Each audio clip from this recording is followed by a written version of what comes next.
This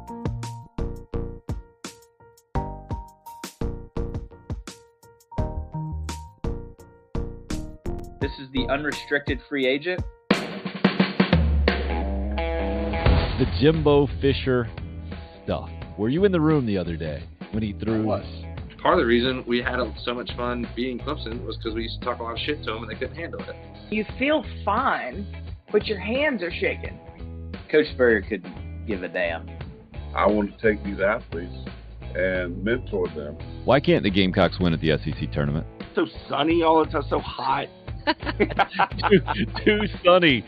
Too sunny. Fans are going to be fans, and people who understand the sport are going to talk sports. With some weird dynamics. It's going to be painful, but I think at the end of the day, we'll be stronger people for it.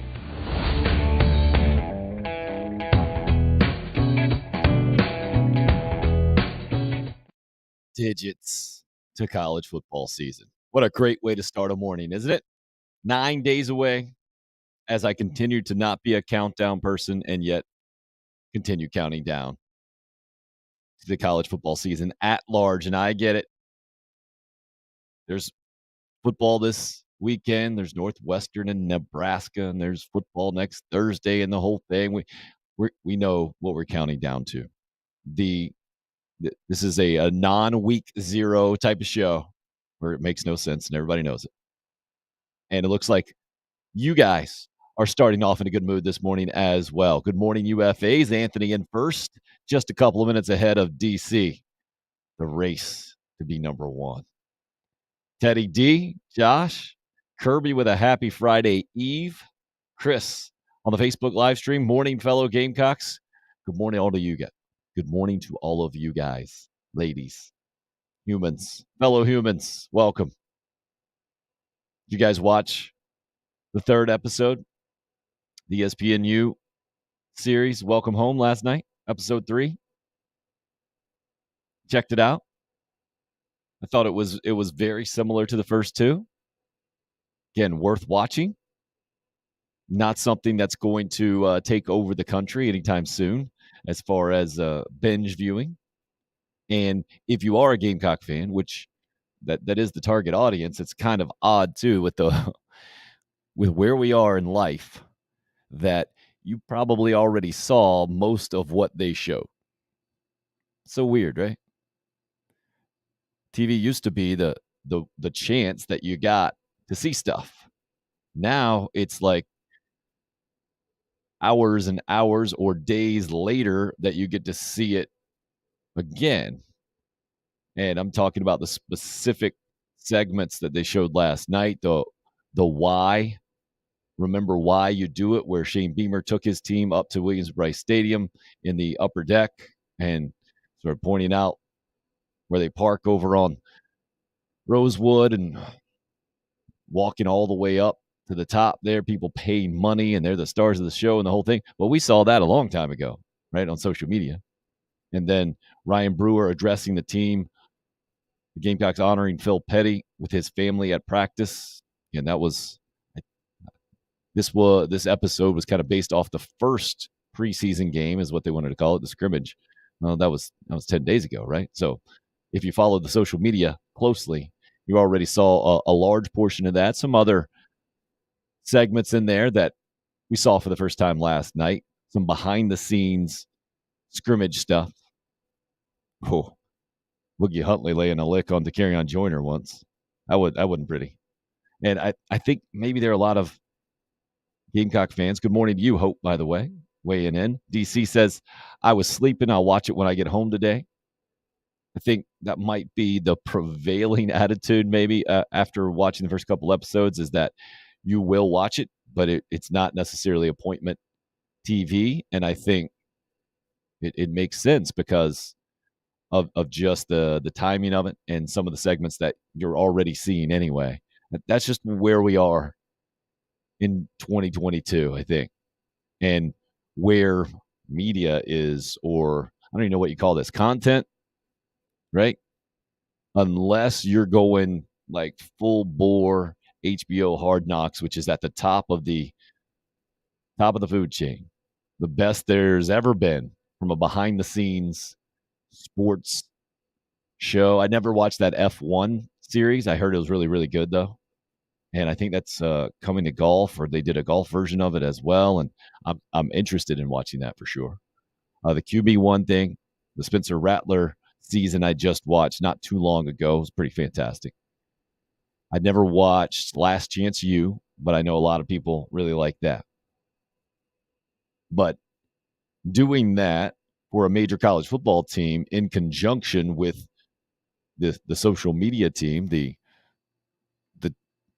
school's version of things that's already getting out in a very timely manner, tricky kind of deal. Kirby says Beamer made the comment during the show about how physical this team is, something Carolina has lacked over the last few years. Kirby, I would caution you to making too much of that. You will never hear a football coach at any level publicly in August say anything but he's got a physical football team. And I've never, to me, that's always the dumbest thing ever, right? They were just more physical than us. Well, okay, I guess that no, they were stronger. Or they were just better. Everybody's physical, like you have the physical contact. You're never going to hear a football coach say, yeah, we got a finesse team this year. We're going to finesse them to death. That's just not the mentality of winning football. And when you're only going against yourself, of course, you're going to come to the conclusion, oh, man, our offensive line going against our defensive line, our ones, they're really physical. 2s and 3s still got a way to go. Well, yeah, but how do those ones compare to everybody else in the league and in the country? And I think that has been, as I sit here at 44 years old, having talked about Gamecock football a bunch, especially through where this is the time where it cranks up. I mean, it is peak excitement, peak enthusiasm, peak optimism, typically year after year after year for Gamecock football, especially. Some programs out there have been able to do that and hold it, and you're around Thanksgiving and you're in the national championship hunt. And in 1984 for South Carolina, that was the case. Even in those 11-2 seasons, I don't think that was necessarily the case where Carolina was in specifically a college football playoff type conversation at that point. But there seems to have always been this build up and then a bit of a breakdown when you hear your college football coach talk about how physical the team is, especially along the lines, and then you see them go up against Arkansas and Georgia in week 2 and week 3, and they're not the more physical team. You say, well, what are you talking about, man? I'm not telling you that Shane Beamer is incorrect. I'm telling you that Arkansas and Georgia are physical football teams too. And the gap between South Carolina being one of the most physical teams in college football and where they've been, they better be improved. I mean, that's just something that is kind of a prerequisite, I think, or maybe a requisite that is required right now. And so I hear what he's saying. I'm always a pump the brakes kind of guy on that. This is from football coaches across the country, no matter what kind of team you have, maybe unless you're Nick Saban, unless you've been a guy that has proven to win championships after championships. DC saying, I'm not into star rankings, but I believe we have 5 stars starting, unless I'm missing someone. Okay, DC, let's do it off the top of my head. Jordan Birch is the first one that pops into mind. The other easy one is Spencer Rattler. Zach Pickens. So that's 3. So Pickens was the first 5-star under Will Muschamp. Jordan Birch was the second. Or you're going Marshawn Lloyd? I'm struggling after that. Help me out with that, DC. And then that's something that you rarely ever do in college football. You never hear about it after you get them into the program, or I guess you do hear about it to some degree, but that's never something that you hear programs bragging about. It's almost the opposite. right? Trying to think of programs specifically. Kansas State with Bill Snyder, TCU, I think, where players develop. Boise State, you get under the radar guys, and they turn into much better college football players than they were high school prospects, as opposed to you keep touting how good they were supposed to be out of high school. Lloyd and the tight end for Oklahoma, yeah, I don't think those were technically 5-star guys across the board. Austin Stogner and Marshawn Lloyd. Maybe. Ultimately, it especially if you're not into star rankings, no need to think about it. Completely irrelevant. Was cool to see more behind-the-scenes stuff from Marshawn Lloyd. Just had him playing video games with a couple of his running back buddies, I think, with some downtime. Like the human side of the football players, and did a feature with Boogie Huntley there, just how he was called Boogie.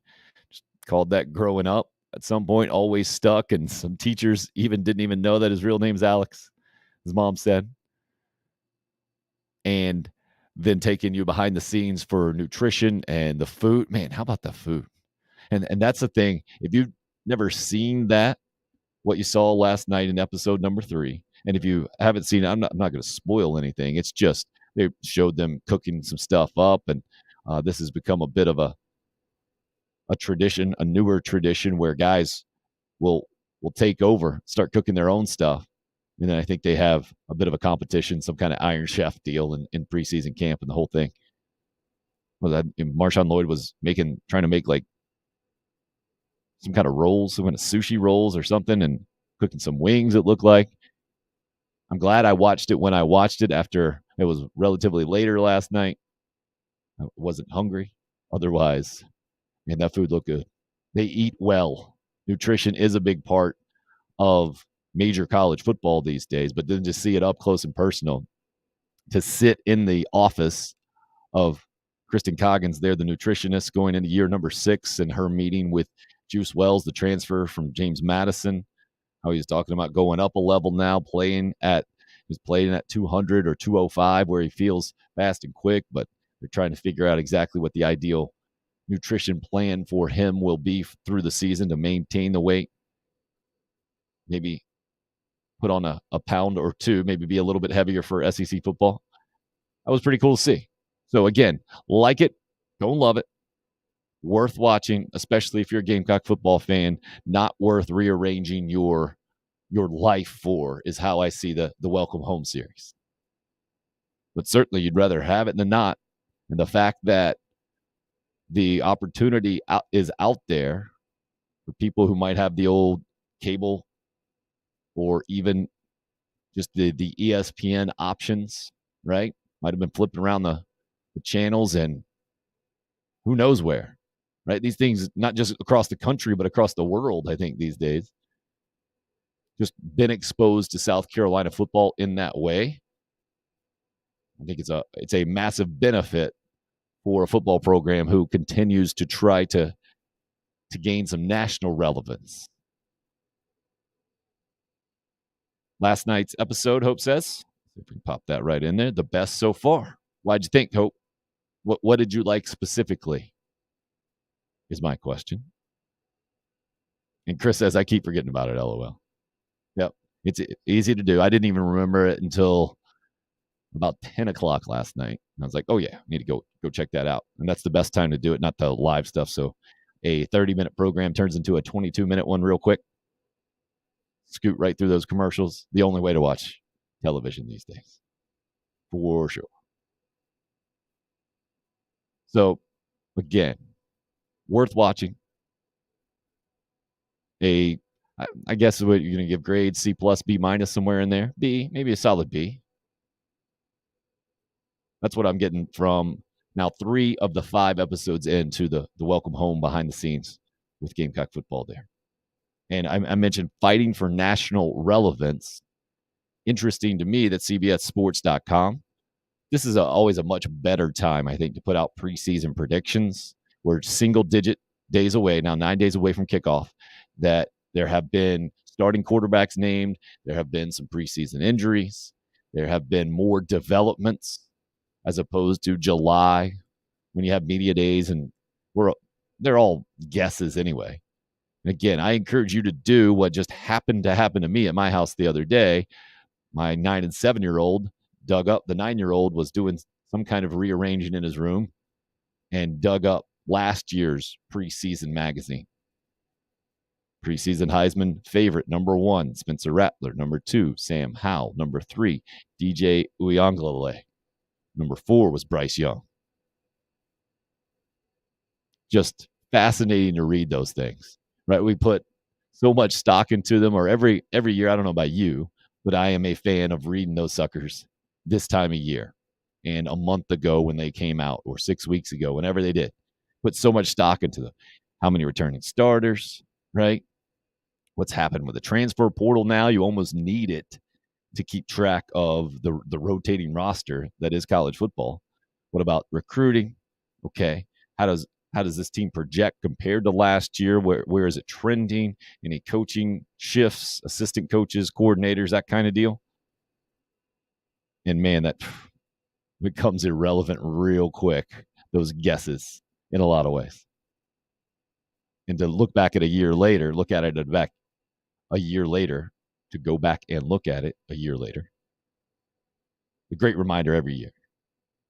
Hope really liked the nutrition part. Really interesting, she says, seeing the full part about them climbing the stadium to see what fans go through, remembering climbing that ramp for years when I was young. And no, I think, is the answer here, Josh. I believe they have not put it on ESPN Plus, because I think they're going to just put it on Gamecocks Plus, which I saw the announcement yesterday. I forget what day it is. It might be a week from today. It might have been a week from yesterday, somewhere in there. It hasn't existed yet, or it doesn't exist quite yet, but will be reality soon, that Gamecocks Plus.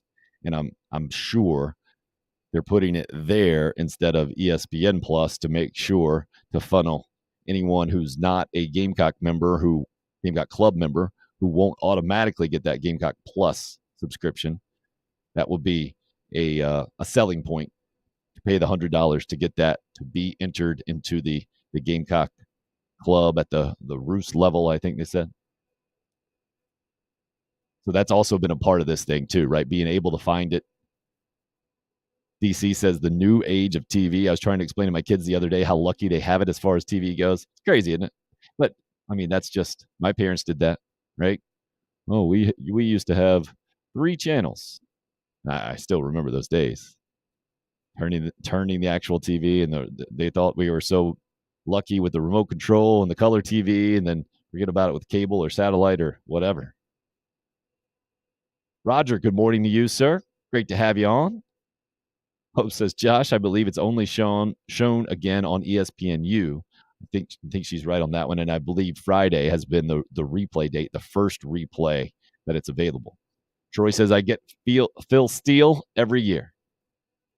Yeah, it's probably the best one out there, right? Year after year, and tons of information. And don't get me wrong, I'm not trying to belittle preseason magazines. I'm trying to tell you how much I enjoy them as well.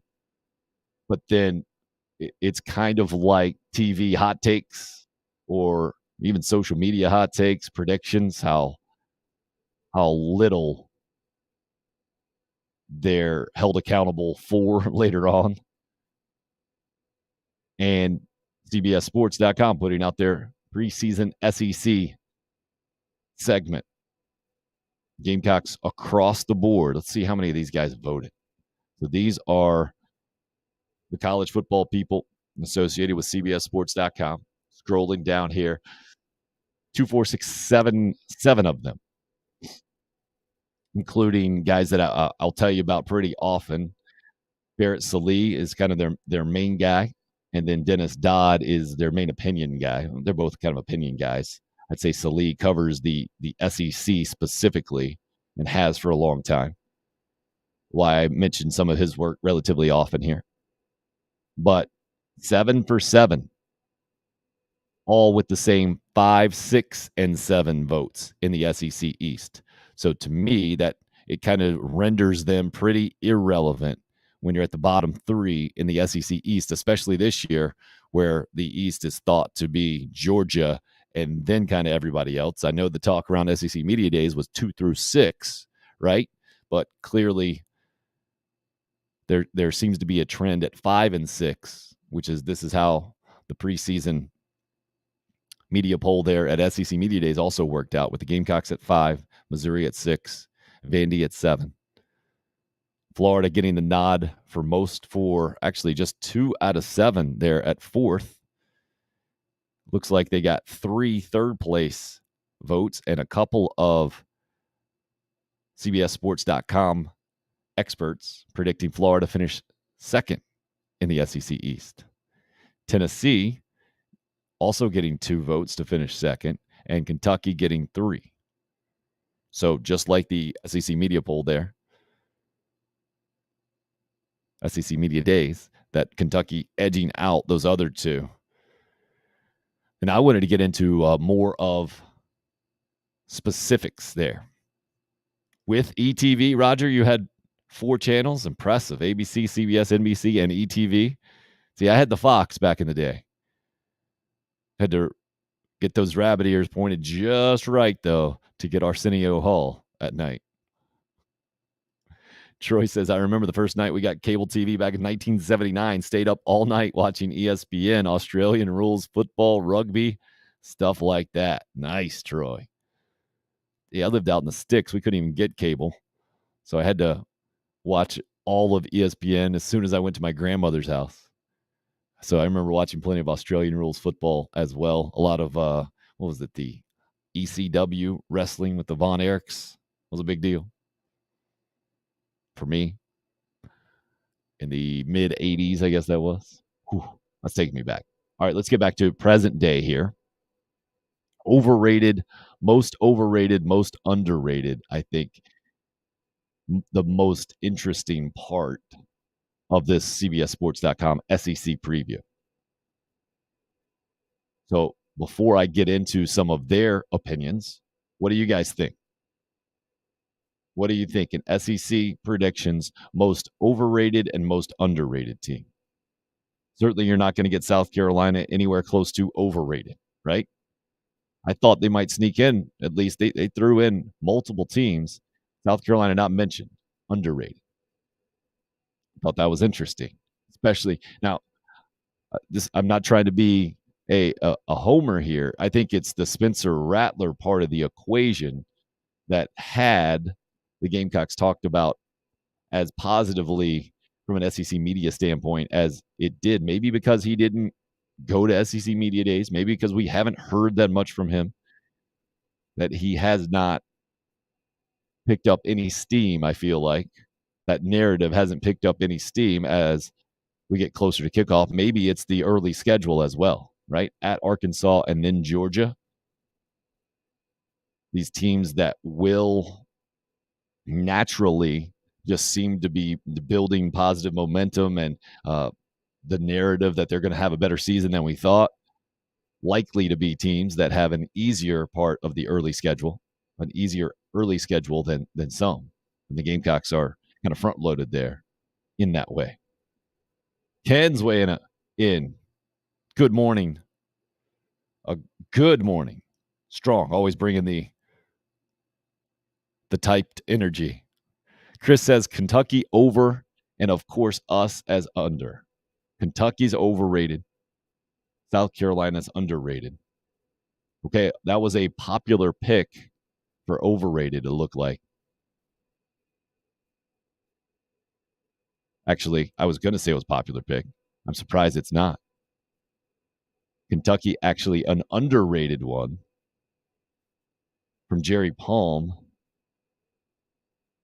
He's kind of thinking they will win double-digit games.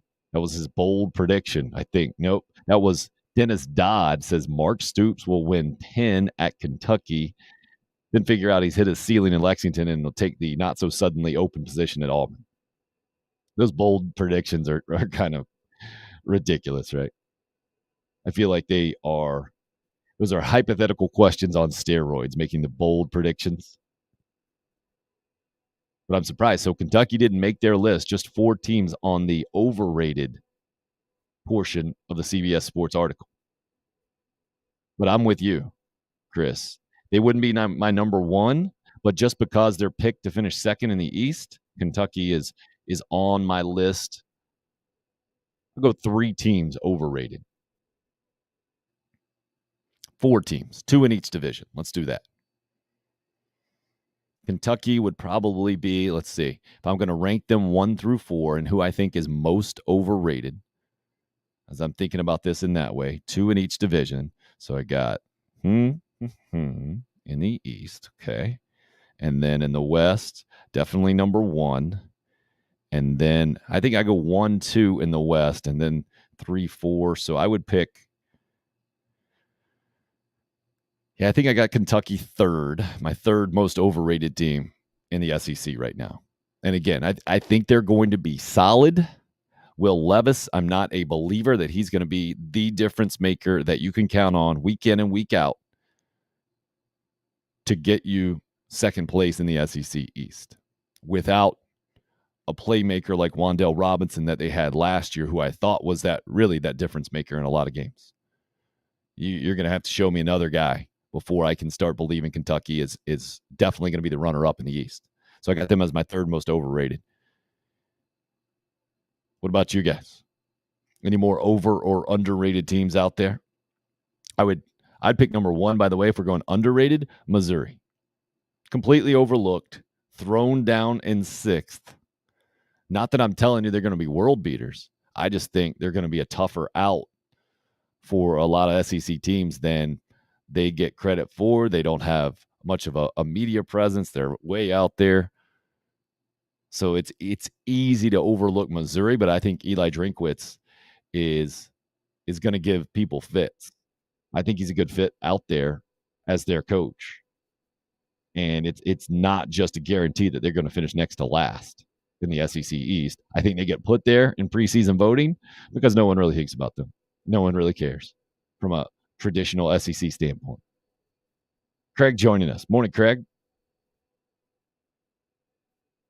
CBSSports.com, SEC predictions. Overrated and underrated.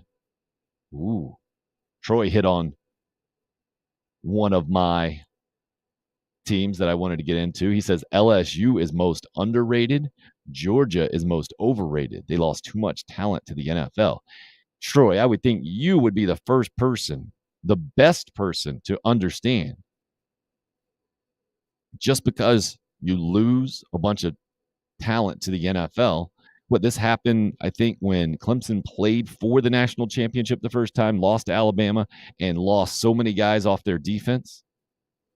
And then Brent Venables and company reloaded and were actually maybe even better the next year. I get it. Georgia's not going to be better on defense.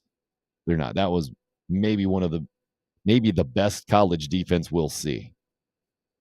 But the talent that was behind those guys who are off to the NFL, pretty good too. And they didn't just win games last year, they dominated. So I'm not hearing anybody. Let's see. Let's double check on this thing. Make sure there were no Georgia votes. There were no Georgia votes for overrated.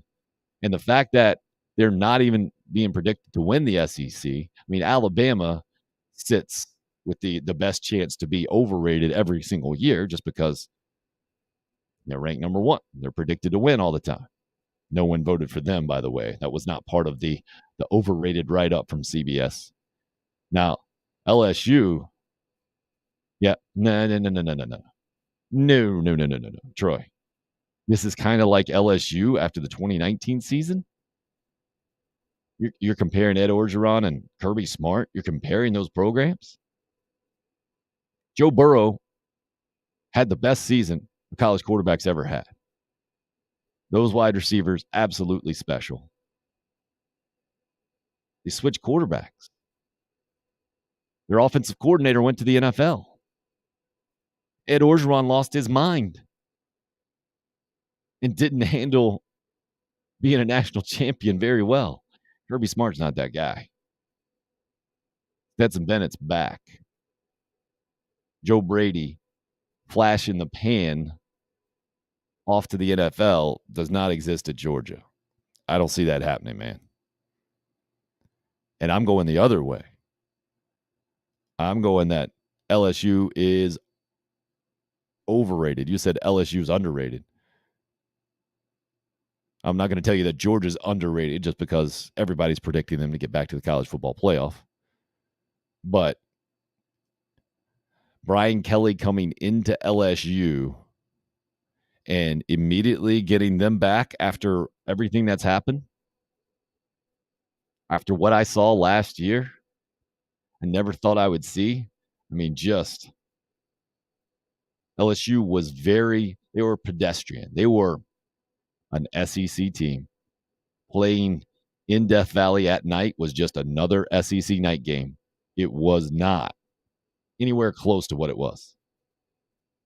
And now you're asking Brian Kelly in his fake Southern accent, or you're expecting him to come back in and get that thing going after you had one of your quarterbacks quit here in the preseason? I'm not seeing it. Not seeing it. Trying to see what exactly they're saying here. Back-to-back seasons of 500 or worse records now for LSU since winning that national championship.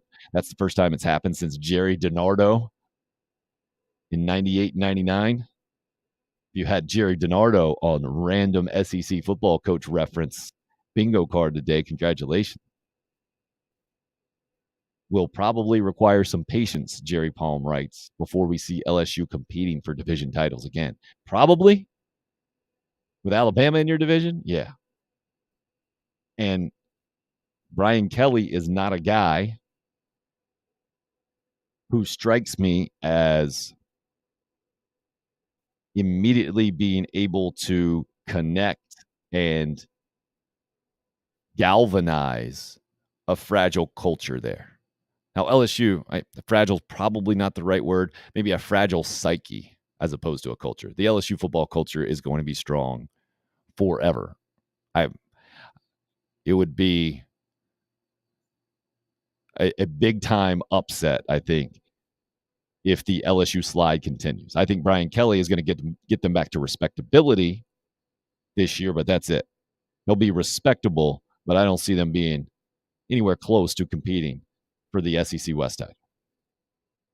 And with that being said, we need to see where people are picking them in the West, right? So we're talking overrated, underrated. I guess it depends on that baseline of where you think they're going to end up. And these guys have them all over the map. 2nd and 6th, 2nd and 7th, all the way. So I guess it just depends on, you got 2 votes for last place in the SEC West, 2 votes for 6th place, a vote for 4th, a vote for 3rd, a vote for 2nd. A great subset or a great snapshot into what LSU football is right now, what even SEC experts think LSU football is. Runner up, last place. Man, that's a big ceiling and a big floor for LSU football.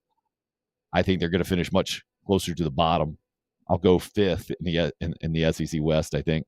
I forget if I put them there exactly in preseason rankings, but especially because no one has them 5th right there in this thing. Cody Gaskins. Who gets fired first, Billy Napier or Brian Kelly? Great question. First-year coaches this year? I would say, I don't know, because both are similar type programs. Cody, you know it. LSU demands excellence. Florida demands excellence. Florida. I would say based on track record, based on recent history, Dan Mullen, Jim McElwain, Will Muschamp, Florida has been the meat grinder as far as football coaches go. You could look at it the other way, right? The last 3 guys at LSU have won national championships, and Les Miles and Ed Orgeron shown the door real quick. Well, maybe not real quick for Les Miles after he won the national championship, but Ed Orgeron certainly shown the door real quick. DC says he'd put his money on Napier. Troy with a vote for Billy Napier as well. He's certainly proven less. Brian Kelly has proven more, but he hadn't done it in the SEC. I get it. You made Cincinnati a winner. You made Notre Dame a fringe national championship contender. More proven track record. But Napier made Louisiana relevant. See, that's where you can't call him unproven.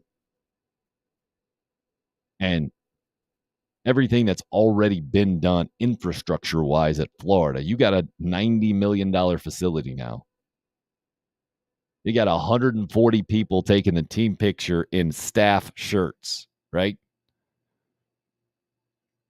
I think Napier understands. He was at Alabama. I coached for Dabo Swinney as well. He's been in the two most successful programs, I guess, outside of Georgia in college football in the last decade or so. And he gets no credit for what he did at Louisiana? None? To me, he gets credit there.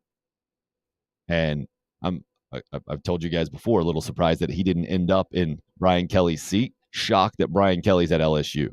So simply from a fit standpoint, I think Brian Kelly is the odder fit in their jobs. Odd fit at LSU, which is a unique job. DC said, if I was picking a coach, it would be Kelly over Napier to run my program.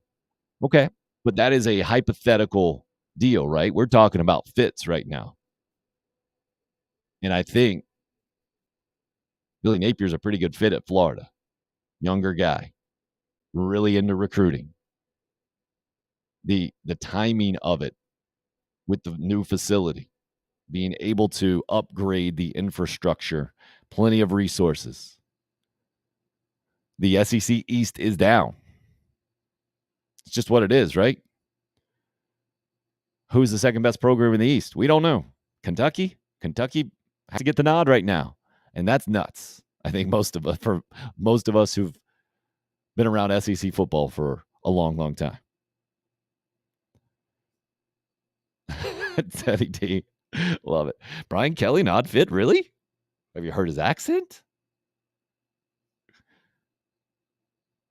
Cody says, with a blue chip ratio being a huge part in programs winning big and Shane Beamer already building that in year 2, how long before he gets Carolina to winning big again?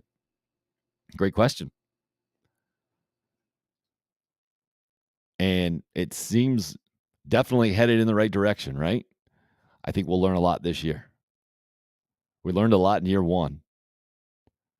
But as we sit here 9 days away from kickoff, trying to analyze the good with the bad, right? It wasn't all good. Florida, Auburn, North Carolina, really, really good. Barely winning against Vanderbilt, barely winning at East Carolina.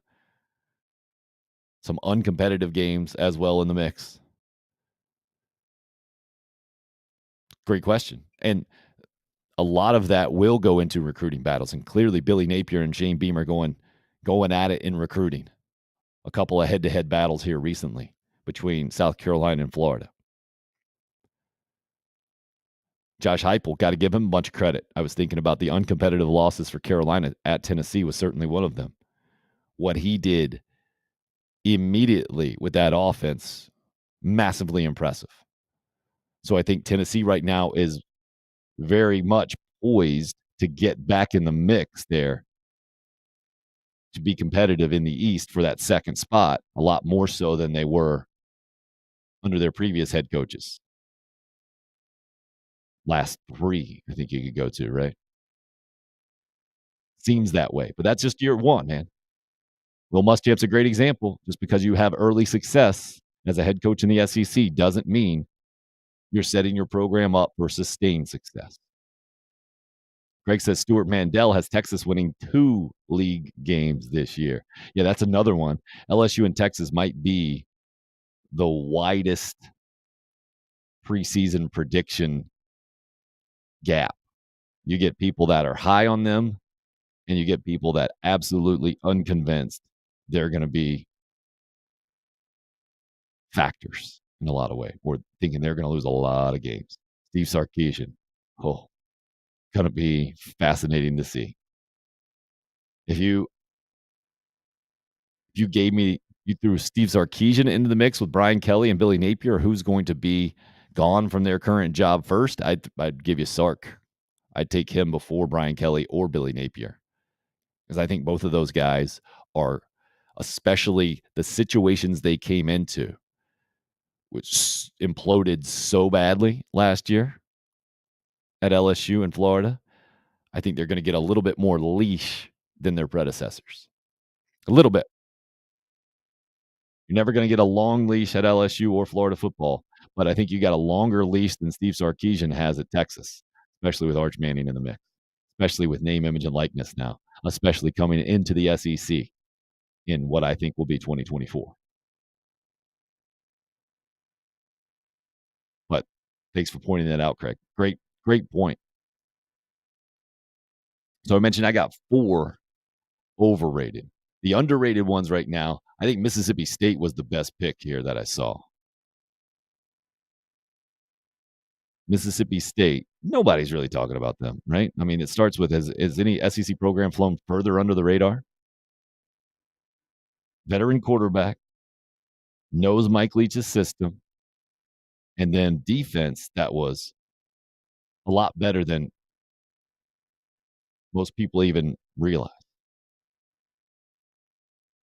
This CBS Sports article says the Bulldogs going to pull off at least one major upset, finish higher in the SEC West than most expect. And that's also part of it, right?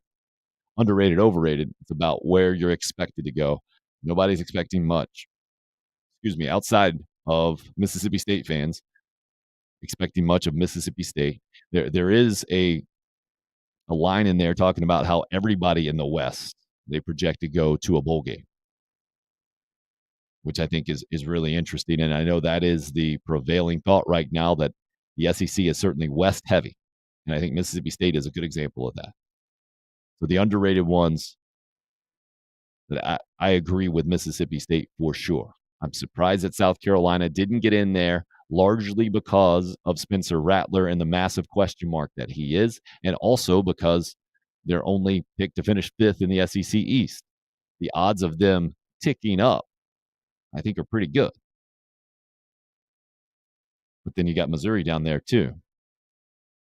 I would put them also in the underrated just because of nobody really talking about them. Eli Drinkwitz, pretty good track record. Overrated is more fun to talk about, right? We got 4 overrated, as Craig gives us more. Mississippi State info, all juniors and seniors on defense. Zach Arnett, rising star, hoping we would get him, but very happy with Clayton White. Yeah, Zach Arnett, I think it's easy to make the case for him, best defensive coordinator in the country. It's a pretty easy case to make. It's why I think he got a big raise last year. And yes, massively overrated. Every year, I guess it seems like I've never worked for a magazine, only worked for TV and radio. But I feel like every year they plug in the formula, right? Must have Notre Dame and Southern Cal, must have the major media markets in a lot of ways plugged into a preseason top 25 to some degree. And Notre Dame and Southern Cal, I feel like it's always about +8. That's what we should do, right? Go back through the years, a preseason top 25 versus the end of the year top 25, plus or minus. How close did you get it? I feel like consistently Notre Dame is about +7 or 8 at least spots where they actually end up finishing. Southern Cal, just to even be talked about in the top 25, if you watch Southern Cal football recently, stretch. I get it. Lincoln Riley's a fantastic coach in college football. And name, image, and likeness has gotten him some players already. Jordan Addison at the top of that list, the Pitt wide receiver. But it's just not, it can't be that easy. I have to see it before I believe it can be that easy in college football to just sweep through like you're the Yankees and you just signed a bunch of big free agents and now it's going to happen. Not that easy. Imagine if Florida only beats Vandy in the East this year, DC says.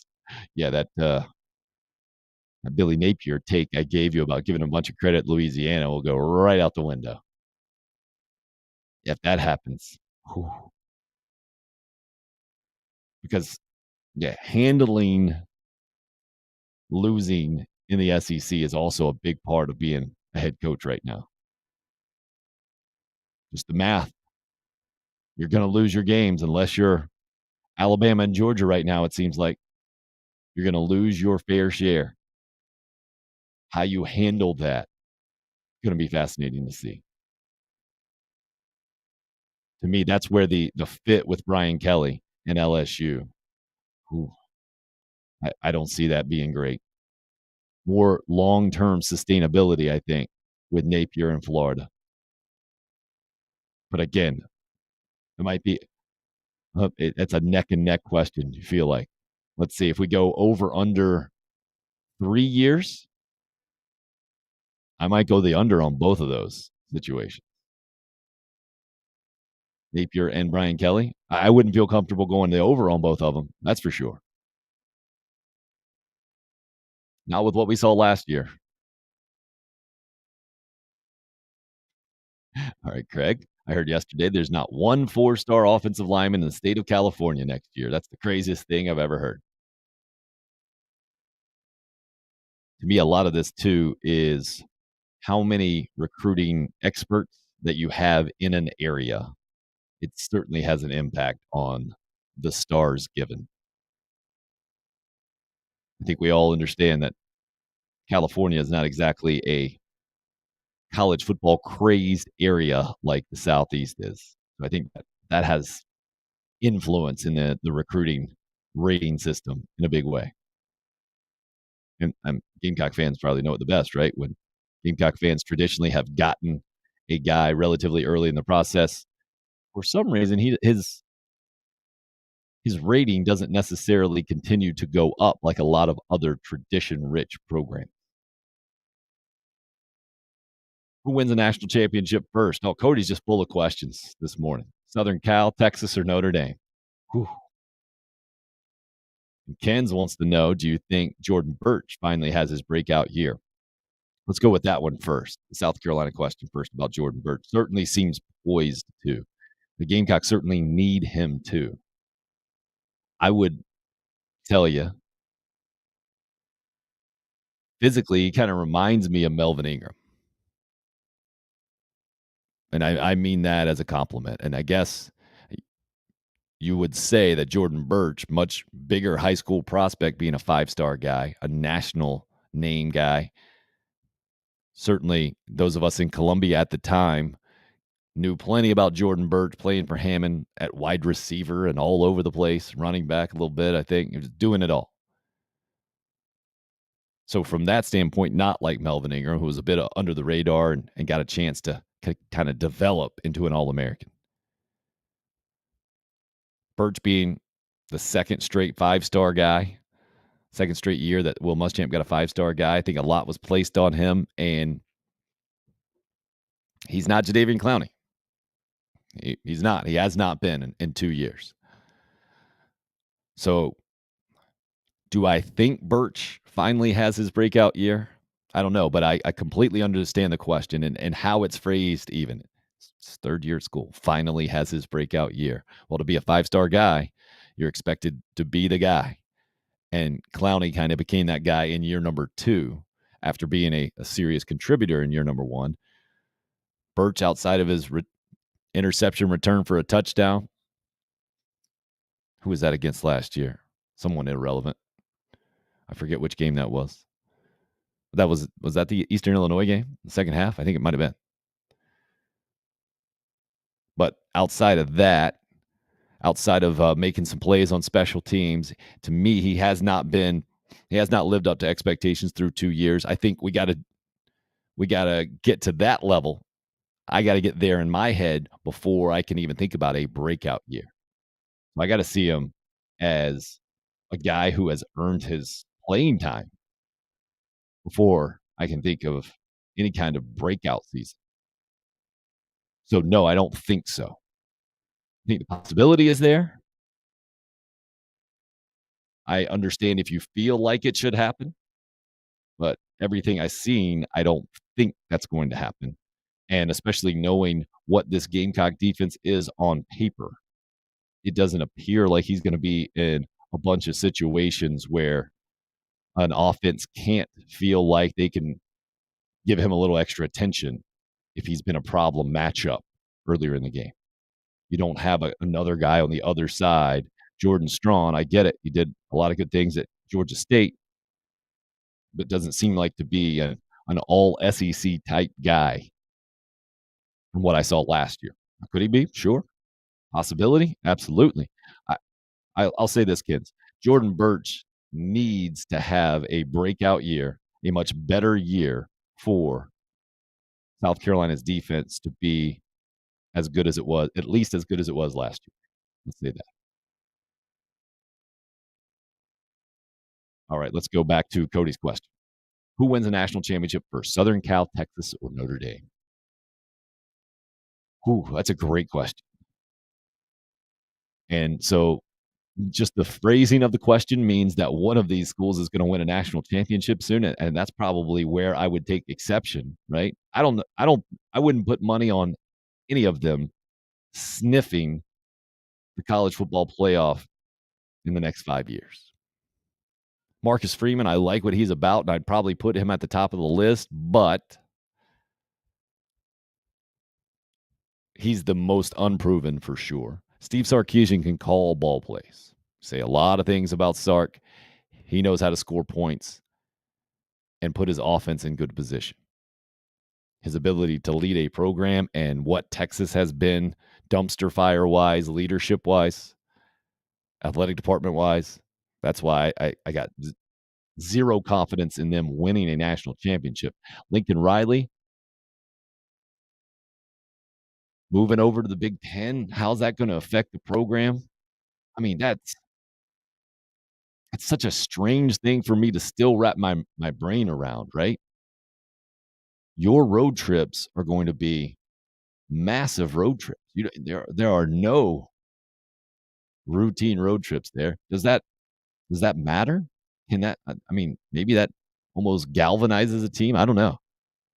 How does he mesh with the LA culture? To me, Lincoln Riley's not an LA type guy. I think of LA type guys, I think Cliff Kingsbury, right? Maybe it's just this house that I've seen the pictures of out in Arizona.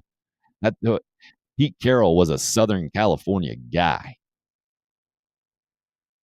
John Robinson always pops in my head as the first Southern Cal coach that I knew. Lincoln Riley doesn't strike me as a Southern Cal guy, and that's probably because I see him in the East Carolina visor and remember his name popping up for what became Will Muschamp's job, and I thought, well, how can that guy even be close to qualified? Clearly, that was a dumb line of thinking then by me. And imagine what would have happened, right? Had that been the hire instead of Will Muschamp for the Gamecock. Who knows? But if I had to choose one of these, man, I got nothing because Lincoln Riley hasn't proved that he can win a college football playoff game. Steve Sarkisian in Texas is what Texas is. And you're coming to the SEC and you're going to get better? No. So I guess I got to go Notre Dame here, Marcus Freeman. But he's got a ton to prove. He seems to be a great fit. Love the preseason video of the hangout deal. I love the energy, his vibe, his everything he stands for. Being a young, up-and-coming coach at Notre Dame. But we're talking about the pressure cooker that is LSU and Florida. Yeah, Notre Dame as well. So Craig says Southern Cal. Cody says, I don't either see any of them winning the national championship. Interesting. So we'll see how that works. back to overrated, underrated in the SEC. So I said 4 teams total, right? 2 in the East, 2 in the West, overrated. You guys want to guess where I'm going with this? If you had to name 2 teams in the East, let's start in the East. And yeah, that's part of it, DC. The easiest path. I think that's why I ended up going Notre Dame. That's a big reason why I ended up going Notre Dame. Yeah, maybe 15 to 20 years. Who knows? I mean, and if it's that, then it's definitely not going to be Marcus Freeman, right? So 2 teams in the SEC East overrated. Who would you go with number 1? Who would you go with number 2? Kentucky and Florida overrated. Cody nailed it right with me. And I go with Kentucky number 1, Florida number 2, because of where they're being picked in the preseason to begin with. See, Tennessee proved enough to me in year number 1 under Josh Heupel, offensively especially, and now with Hendon Hooker being clearly the guy. And I think their talent on the field, I know they had to replace a couple of wide receivers for sure, but they seem pretty confident that they got guys, and that's the thing. Like, they didn't have guys this time last year. Complete cluster last year. I thought Josh Heupel was gonna be a disastrous hire. I mean, to have an offensive reputation and then come to the SEC, Mike Leach kind of proved to me that is not necessarily a great recipe for success at a program that doesn't have better talent. In Tennessee, with all their transfers out last year, with everything it's been the last several years, oh, man. But give Josh Heupel a bunch of credit. Again, though, year number 1. Now, I've talked about this from the Gamecock standpoint with Clayton White being a first-year defensive coordinator, having a bunch of success as the Gamecocks leading the SEC in turnovers. It's that, okay, the opposing coordinators they've had the first chess match. They got a bunch of information gathered to play that second chess match now. How's that going to work? To me, I think you definitely are going to see defensive coordinators making adjustments against Tennessee. And now it's all right, who's playing several steps ahead? Who anticipated that move? Who's making the adjustment? And then who has enough players to make the plays?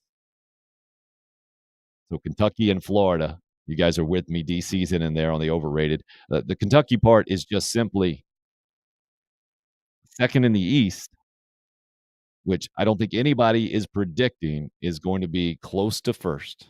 It's going to be a 5-3 record at best, probably in conference. But I don't have confidence that Kentucky it has enough talent right now, and Will Levis can be the guy to consistently get them wins in close games. And Mark Stoops strikes me as that guy as well. That maybe it's just a defensive head coach thing with me in close games. Maybe it's Muschamp scar tissue. I don't know. But I feel like very much the personality for Mark Stoops being a defensive guy, Will Muschamp especially, I feel like they just get tighter and tighter. I mean, just to hear Will Muschamp talk about defending a Hail Mary and how difficult and how intricate it is. He did this at a press conference one time, and it was fascinating just to see how his mind worked, first of all the different things that he tried to coach up, as opposed to how I remember Steve Spurrier basically defending his approach to defending a Hail Mary. Yeah, throw Alshon out there, have him jump up and knock it down. Simple, right? And then the confidence or lack thereof just rubs off on your team, I think. Because when you're a defensive coach and you see a Hail Mary, you're thinking, oh my God, no. I think most of them are, right? Certainly Will Muschamp was thinking that. He didn't say it verbatim, but that's the feel I got from him. I get that same feel from Mark Stoops in big moments, looking over on the sideline. He's all amped up, and it reminds me of who am I even thinking of? I don't know, like Chris Farley-esque. And I go back to listening to the great Del Wilkes in that podcast series that Pearson Fowler did over at 107.5 The Game about the Black Magic year, talking about 1984, Joe Morrison and company go up to Notre Dame, and Del Wilkes, All-American, looking at his coach on the sideline in a close game. And the delivery from the Patriot was great, right? It's like taking a drag off the cigarette. And the Notre Dame coach, former high school coach over there, biting his nails or had his arms crossed and pacing up and down the sidelines. And the confidence that he got as a player at that time from his head coach. It's a thing, man. And we've heard Perry Orth talk about it multiple times. The confidence, we heard Shane Beamer talk about it, how Steve Spurrier just exuded that, and it did rub off on his players. That's why I think Mark Stoops has reached the ceiling at Kentucky in a lot of ways.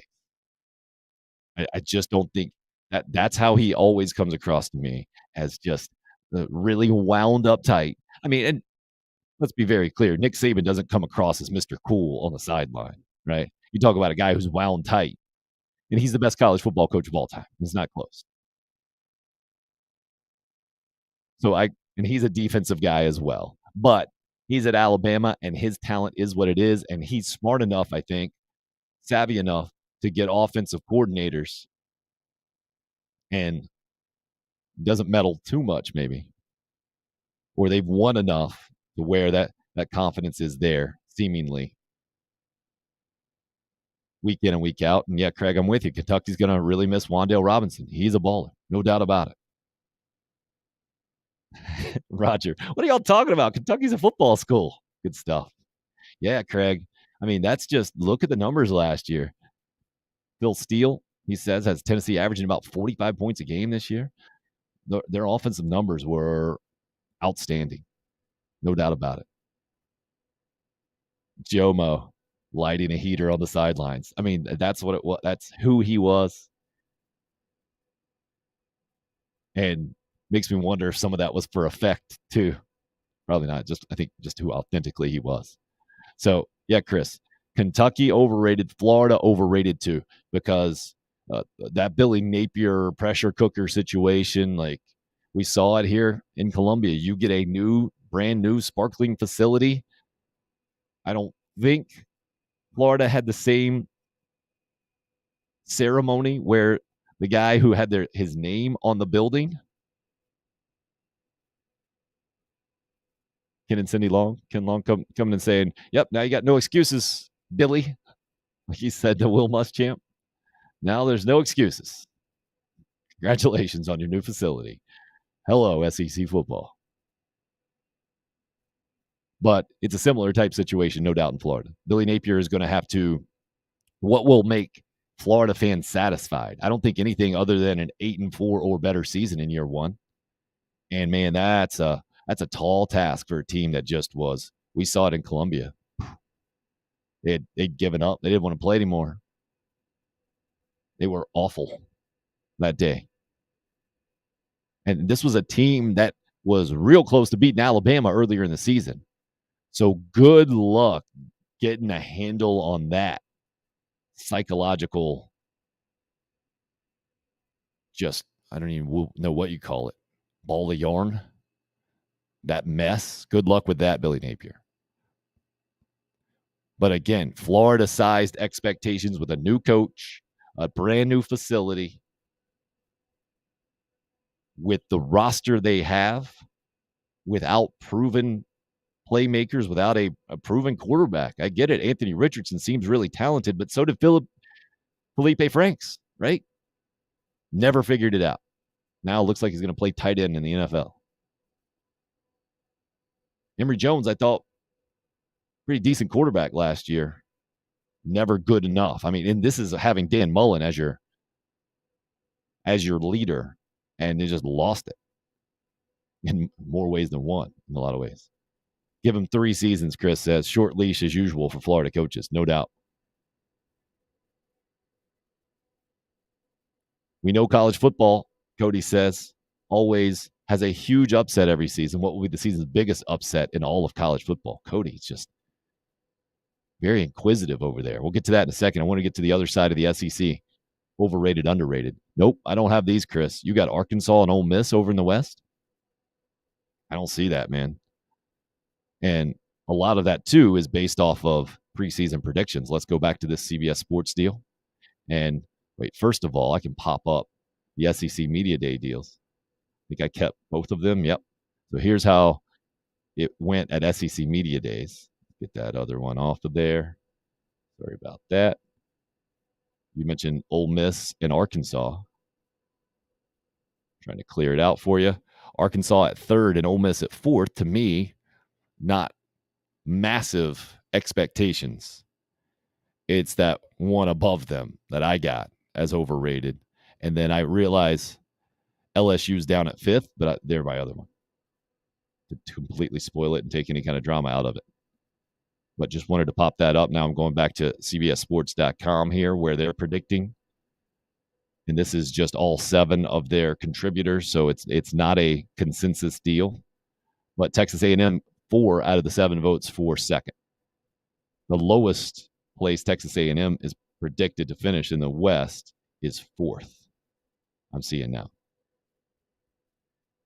LSU predicted, as I mentioned, kind of all over the map, a second, a third, a fourth, a couple of sixths, and a couple of sevenths.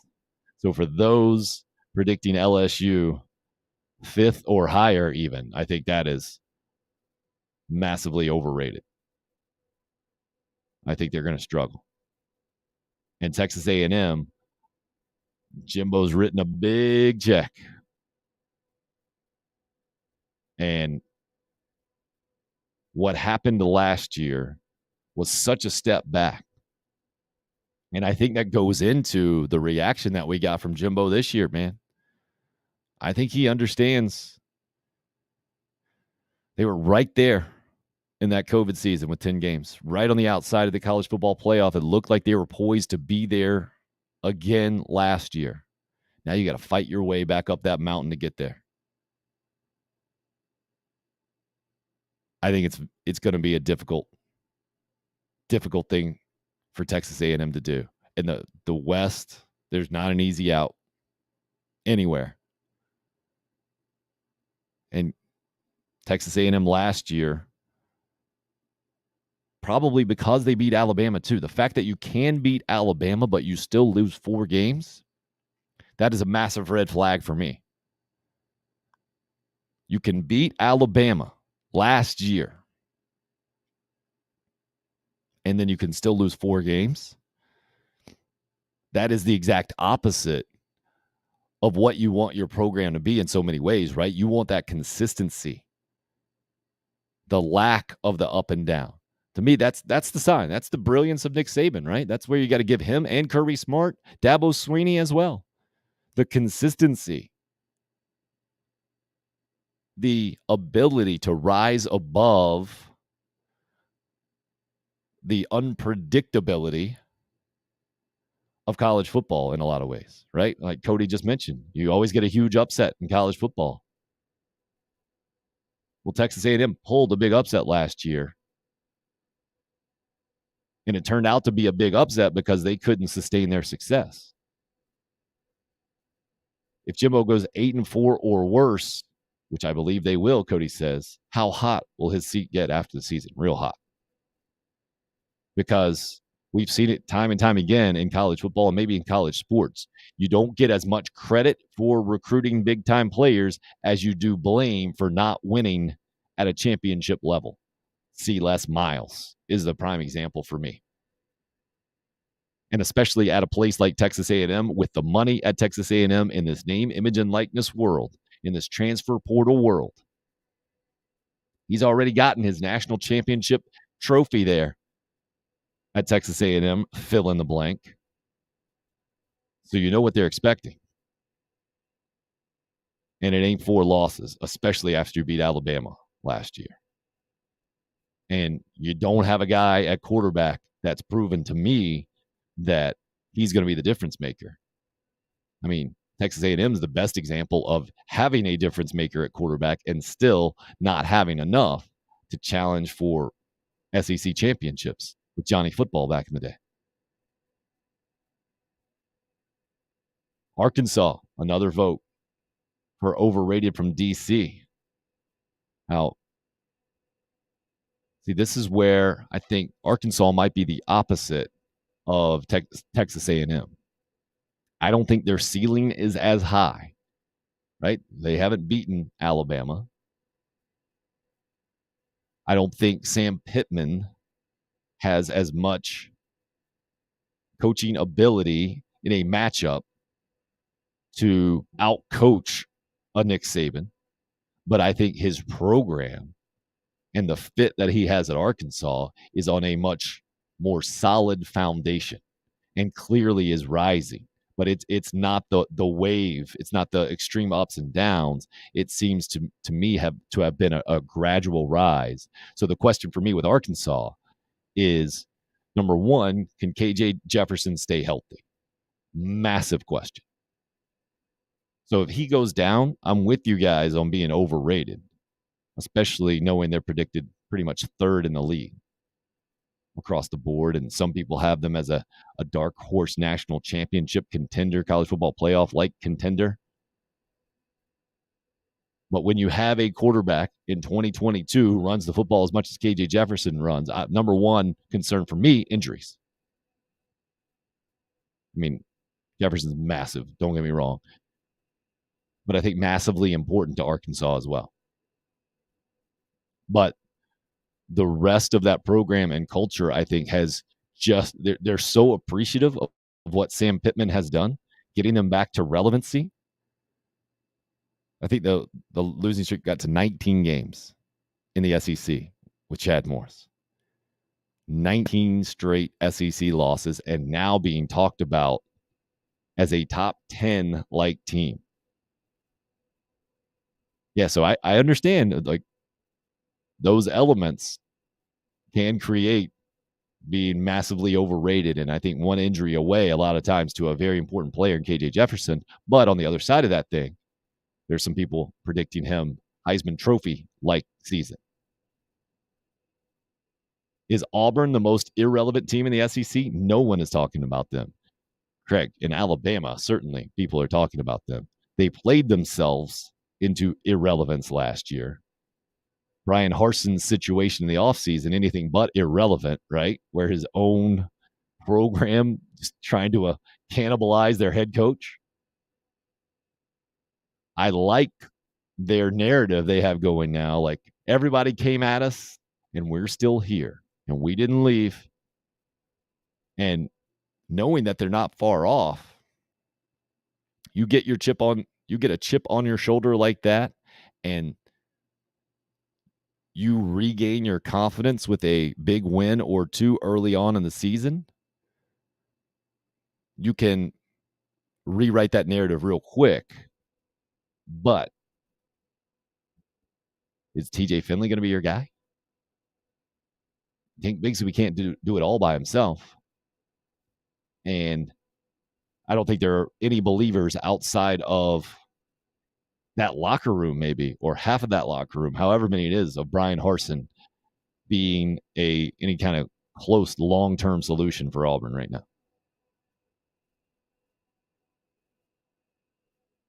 Chris says, I've seen a lot of people predicting Arkansas winning the West or being second. No, a lot of people, come on now. And no, we don't know. I don't know anyway who gave Vandy a first place vote, but I'm sure it was snickering as you wrote that in, maybe in the SEC media days or just one of those guys. Roger, no, I cannot. Maybe Lane Kiffin. I could see him doing that. Lane is always the outlier, right? Even though he's gotten on the health kick recently. So good for Lane. Getting a handle on the health. All right, Cody, did you ask this question with an answer in mind about a huge upset? What would be the season's biggest upset in all of college football? If we got to see it coming, then it kind of goes against your question, right? Again, the beauty, though, you never know. I mean, Georgia State comes into Columbia and wins game number 1. That's a pretty massive upset in our world, in the state of South Carolina for sure, but nationally, I don't think it makes a lot of waves. If South Carolina goes to Arkansas and wins in week 2, it's an upset, not a massive upset. Carolina does that and then turns around and beats Georgia, forget about it. Then we're in a completely different stratosphere of conversation. But possibility, I know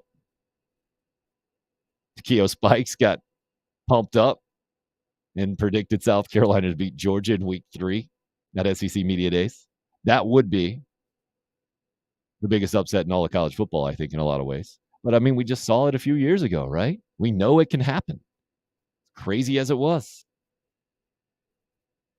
Right, that's exactly what it was. A top 5 team losing to an unranked team, and they did that at home over in Athens.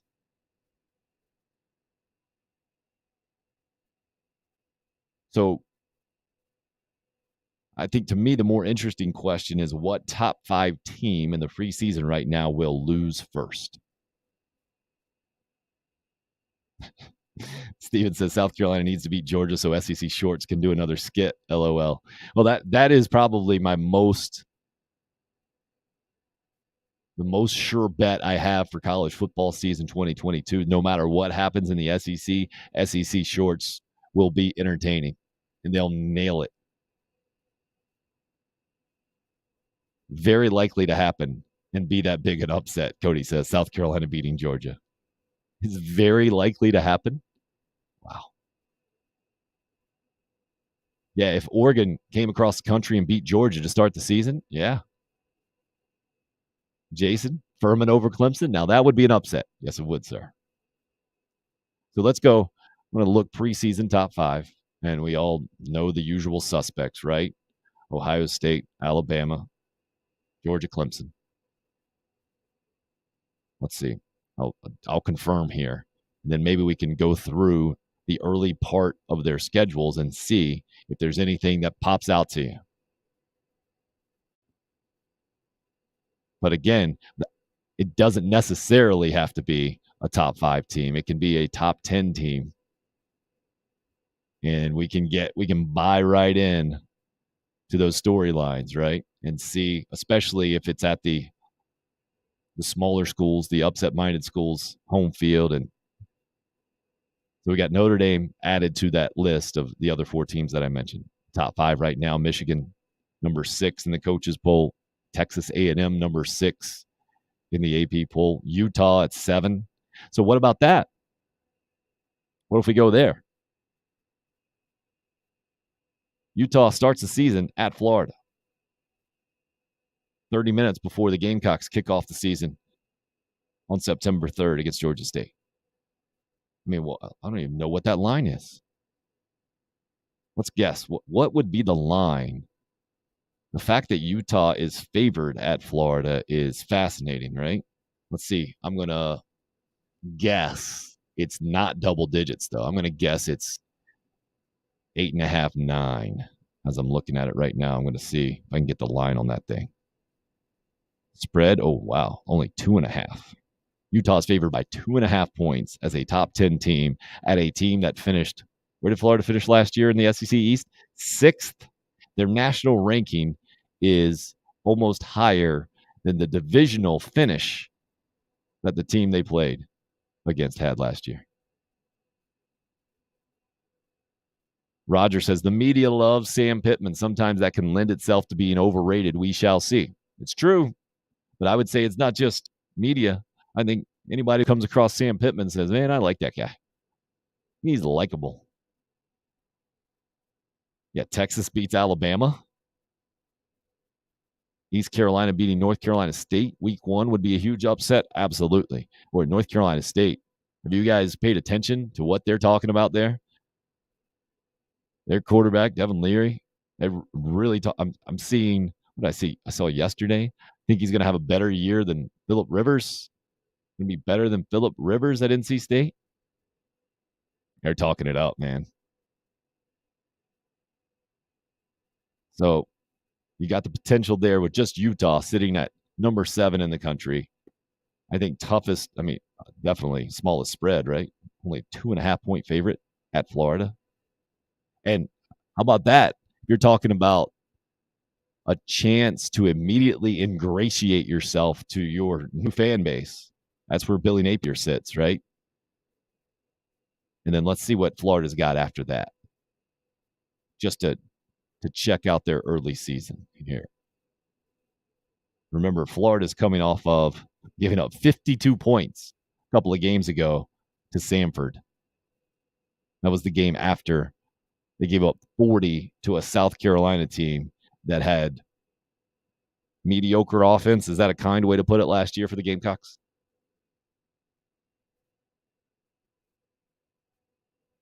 So interesting first 4 games for sure for Billy Napier. Utah at home, Kentucky at home, South Florida at home. That's the non-interesting one. Jeff Scott and company. If they can't beat them, then Billy Napier might get fired after 3 games. He goes 0-3. At Tennessee, game 4. Whew.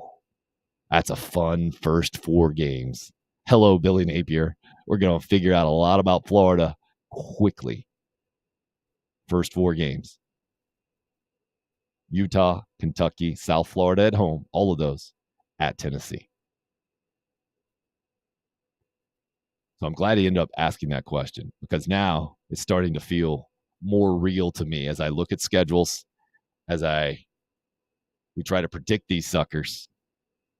All right, let's just pick Ohio State, right? I think most of us would love to see Ohio State lose early on in the season to mix things up. And the fact that they start with Notre Dame, how about that? And that would be a big upset, right? Let's do that line now. I'm guessing that line is going to be much bigger than the one we just looked at. I'm guessing that thing might be more than a touchdown. Should be more than a touchdown, right? Ohio State favored. Let's check it out. Oh, yeah. Oh, my gosh. 15.5? That's crazy, isn't it? That shows you how much preseason rankings, how much weight they hold in Vegas. Ohio State's number 2, Notre Dame's number 5. Ohio State favored by 15.5. Utah number 7, Florida picked to finish 4th in the East. 2.5 is what Utah's favored in the swamp. Holy moly. Would I consider, Troy asks, Miami beating A&M in week 3 a big upset? Absolutely, I would. Let's see where that game is. I don't know off the top of my head, especially if it's at A&M. I understand Miami is predicted to be really good. I mean, really good for Miami recently, let's say, right? Again, and I'm a guy, I love the U, the old documentary, U Part 2. Miami's picked, they're 16th in the country right now. I'm seeing 16 and 17. Notre Dame's way up there at 6 and 7. But along with this, I think Mario Cristobal is a great fit down there. It's week 3, and Sam Houston and App State are the first 2 on Texas A&M's schedule, and Miami is coming to College Station. Absolutely. I think that would be a massive upset if Miami were to get that win. Because then after that, hello, Texas A&M, good luck. You're at Mississippi State, at Alabama, at South Carolina. 3 straight road games in the SEC before Ole Miss comes to town, Florida comes to town, at Auburn. It could get real ugly real quick for Jimbo if Miami comes into College Station and wins that game. Because you get no credit for beating Sam Houston. You get no credit for beating Appalachian State at Texas A&M. Daddy-o, NC State's got a veteran defense coming back. Most of them were out late last season with injuries. State's going to make some noise this year. Yeah, I've seen several people predicting them to win the division over Clemson. Cody says Notre Dame will give up 45 to Ohio State. C.J. Stroud, there's a reason he's the Heisman Trophy favorite, I think, even with Bryce Young coming back. I mean, I would love to see that go the other way. I don't know what it is about Marcus Freeman. It's a lot like Aaron Judge playing for the Yankees. Your guys I'm pulling for, even though I would traditionally pull against them because of the position they're in. And maybe just because of Brian Kelly is who he is, easy not to like from where I sit. Notre Dame, they're independent, look down at their nose at college football position, easy not to like. Never felt bad for them not being in a conference is always annoying, the whole thing. But Marcus Freeman seems to, it looks like maybe it's how he relates with his players. Like I can feel that they appreciate him, or he's a good leader. We'll see. I would love to see Notre Dame win that game. I don't know if I've ever said that about Notre Dame. August and September polls, 90% speculation versus proof of work. Absolutely. Makes it fun though, right? That's why we're here talking about it. Cody says Miami's hyped up every year. That's another team I believe will be a bust this season. I hear you. I don't think every year, especially recently. I mean, not with Al Golden there. I don't think they were as hyped, him and his tie. But Cristobal and now what they can do, name, image, likeness, what they've already done in recruiting. They've got a player at quarterback, which I think can make a massive difference. The ACC, it is the year of the quarterback being billed in the ACC. Sam Hartman out at Wake Forest kind of taking a little shine off of that. And I would be shocked, don't get me wrong, if Miami goes in and beats Texas A&M week 3. Shocked. So absolutely, I think it is defined as a big upset. I think A&M's overrated, so that's my pick, Troy says, as the first big upset. Boy, I hope you're right. It's another program, especially, again, I loved watching Jimbo get after Nick Saban, but it was also one of those that I was cringe-worthy. Like I felt embarrassed for him that nobody kind of won with that thing. And now you're trying to sell it as, oh, yeah, we're good. We're good. That's just how it is at West Virginia. Too bad that had to go public, that press conference that I called.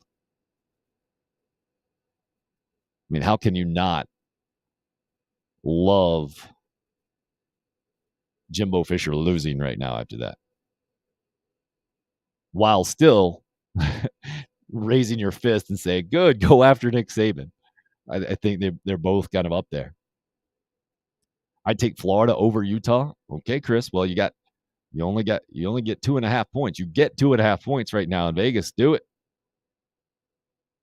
J-Dub says, got to go get ready for work. Good work this morning, Tim. Try to catch you again soon. Thanks, J-Dub. Appreciate you weighing in, man. And really appreciate all you guys hopping in the live chat. This might be as active as we've had it, but it is August 25th. We are 9 days away from college football. It is real. And it's fun going through these top 5 teams now and looking at schedules. Okay, so we did that with Ohio State. That stopped real quick with Notre Dame, right? I mean, isn't that crazy? Especially from a Vegas standpoint, it would be a massive upset if the number 5 team beats the number 2 team in college football in week 1. I mean, that just shows you how those top 4 programs have separated, doesn't it? And how valuable home field advantage is. Okay, let's go to Georgia's schedule. See if there's anything on there.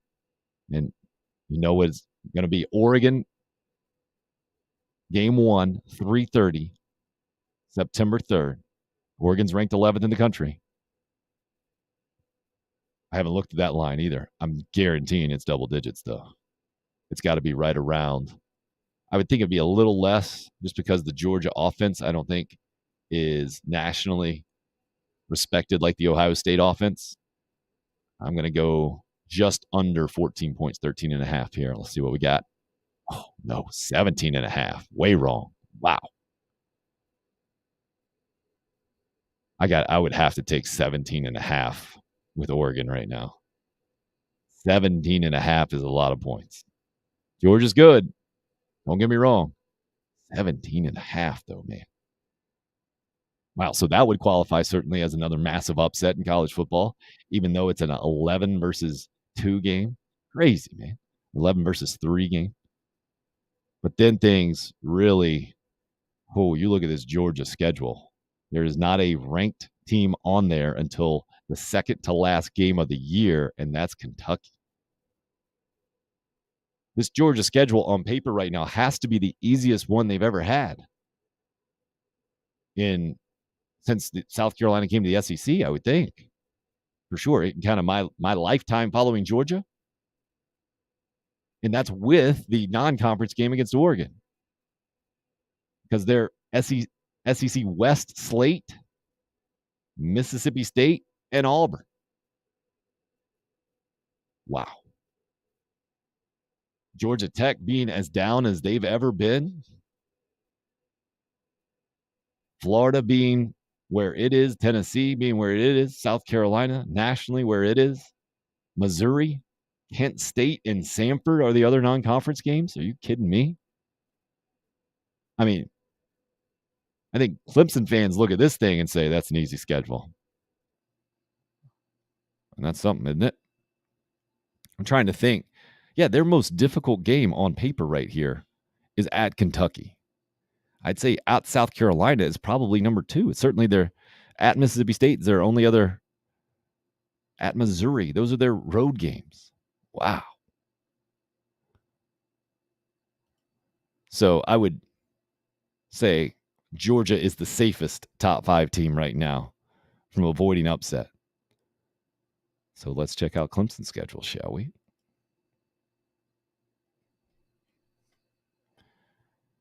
At Georgia Tech to start that Monday night. That should be, I feel like that's when the narrative is going to begin. Clemson is back. Last year was an anomaly. DJU is the truth. Because if you can't do that at Georgia Tech, where surely Clemson is a 20-point favorite, right? Let's click on that. I love taking guesses at these lines. Let's see what we got. Oh, not seeing anything pop up yet. Maybe it's because it's that Monday game. Yep. Okay. Maybe it's just taking a minute here. Nope, nothing's popping up where I got it. If you guys got a line on that Clemson Georgia Tech game, let me know. It's got to be 20 points. Maybe get to 24, something like that. Who knows? All right, so you got at Georgia Tech to start. What an opener. Good luck selling that thing. ESPN, Monday night primetime. Although, I'm going to watch. Furman, Louisiana Tech after that. At Wake Forest, minus Sam Hartman. And then, so that's the 4th game. NC State at home. Talk about things lining up for you pretty good. Outside of at Notre Dame on November 5th. Looks pretty good for Clemson this year. Louisville at home. Miami at home. NC State at home. You're at Wake Forest, at Boston College, at Florida State. You had to choose where to play those games. I think that's where you would choose them. Then they get the Gamecocks at home as well. So I would say upset alert. I mean, obviously, if game number 1 were to happen, sky has fallen on Clemson. That dynasty, that run officially is over if that happens in game 1. That would be the massive upset you're talking about. If Georgia Tech were to somehow make that happen. I think Wake Forest without Sam Hartman in game 4 would be a massive upset. The NC State game, that game is at Clemson, but we've seen NC State do that before. So to me, that wouldn't be a massive upset, but I understand if that's where you're pointing to, and that's what you would love to see. Oregon's offense doesn't have a chance, Chris says. See some other, you guys are all over it here. The Tonester weigh it in. Should have a good indication about LSU early. They play Florida State in New Orleans. First game for them. Yeah, I don't know. I don't know if we have any clue what Florida State is. And if LSU whips Florida State, does that mean they're a good team? Yeah, I don't think so necessarily. Jason says, I took advantage of the $18.01 tickets. Me and my pal Eddie going to the Mizzou game. Attaboy, Jason. No, I don't think so, Roger. I don't think the media seems to love Jimbo too. The difference is, as you do, I like Sam Pittman. I don't like Jimbo. I do think A&M is overrated. It will be proven. I think that's what he's saying there. No, Jimbo's good TV. I think there's a difference between being good TV and the media loving you. Like that Saban thing was great TV, wasn't it? But no one comes off loving either one unless you're an A&M fan and you love Jimbo for going after Saban, or you're an Alabama fan and you love Saban for calling out Jimbo how he did. Cupcake schedule, ACC, another cupcake conference. LOL from Chris. Yeah, I think you got to get away from that a little bit this year. At least I do. I can't automatically just agree with you on that one, Chris, as we sit here looking at things on paper, because of the SEC East, 2 through 7. What do you got there? You convincing me that Kentucky is your toughest out? Now, if Florida ends up beating Utah, right? If Kentucky does turn out to be as solid this year as they have been in years past, if Tennessee takes a step forward, if South Carolina takes a step forward, then it's a different deal. But those are a lot of ifs, and a lot of those things I think will end up canceling out. I don't think you can have all of those things happen because they're all going to play each other. Troy getting into the numbers says the strength of schedule is 58 with 4 ranked opponents. Georgia's strength of schedule is 94 with 2 ranked opponents, yet the perception is Clemson has an easier schedule. I don't think so, Troy. Not this year. I think that is some of your scar tissue there, dealing with this every single year from Gamecock fans especially. And you got to admit, most years it has been very appropriate's not the right word, but it has been very fair. Let's go with that. It's been fair criticism. This year, it's not fair. I mean, 94th with what that thing was, with what we've seen in the SEC, with how dominant Alabama and Georgia have been last year, especially.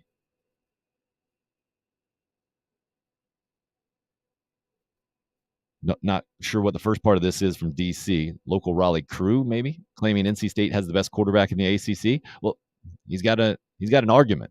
I mean, who are you going to put in there automatically? There's some good ones. Sam Hartman, I would have put at the top of that list from Wake Forest. They got a chance. They got to win some games, though. Got to make that happen. So good stuff, Cody. Thanks for bringing up the question about the big upset. It is fun to go through that.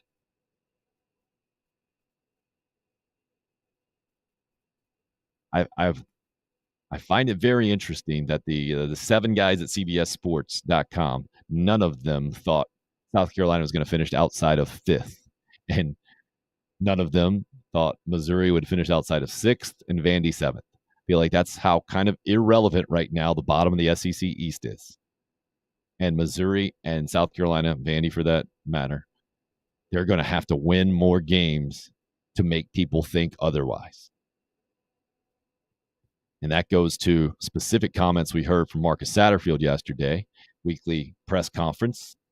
Always nice to have. Still a breath of fresh air around the South Carolina program to hear from an offensive and defensive coordinator during the season, even though I know it hasn't started yet. But Carolina ended their mock week, so they had their weekly coordinator press conferences yesterday. Marcus Satterfield saying nothing necessarily newsworthy, said he does feel like his team will be better throwing the ball downfield. Well, with Spencer Rattler at quarterback, you'd hope so. And with what little success they had at that last year, you'd also hope so, outside of the bowl game. With the Kieran Joyner hooking up with Jaheim Bell. I think it might have been Zeb Nolan one time as well. You got to be better downfield. And I didn't hear Satterfield necessarily writing some big checks that his offense has to cash immediately. It was just one note out of relatively businesslike, I would say. Press conference, nothing jumped out at me for sure, either from Satterfield or Clayton White. That was kind of the note I wanted to point out, though, is I think most of that will be on the offensive line to begin with. And I think that's what he pointed out immediately, thinking that the protection will be better. If you wanted to watch last night's Welcome Home episode 3 and pull out some concerns, be hyper cautious or hyper critical, looked like the defense got to Spencer Rattler a few times.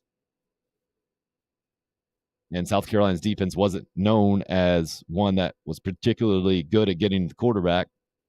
So that's the thing about scrimmages, right? And apparently you can't call it a scrimmage. It was a preseason game is how they want to talk about it only. But that's what you never know, right? Is the South Carolina defense going to be that much more improved? You're going to get to the quarterback, or is the offensive line still going to be what it is? And so if South Carolina is not drastically better at throwing the ball downfield, I don't think it's going to fall on Spencer Rattler's shoulders. It will be a product likely of not having a consistent pocket. And that would spell a very difficult situation for Gamecock football to be in 2022. That's where it's got to be much better. So much better from the offensive line. Okay, so Troy's scheduling outlook is coming from people saying that Georgia can still make the college football playoff without winning the SEC, but Clemson needs to run the table. Well, who does Clemson have in the ACC that would knock them off and has a bunch of national pull? It's not there. Miami hasn't been there. No other programs anywhere close. Georgia's got Alabama. You lose once to Alabama, you're saying you can't be in the college football playoff? I don't care what the rest of your schedule is. That's just a fact, Troy. Now, you're saying Clemson loses to Notre Dame and that's it and looks dominant in the rest of their schedule? I don't think they're going to be out of the college football playoff. But it's possible. But there's a lot that has to come into play here.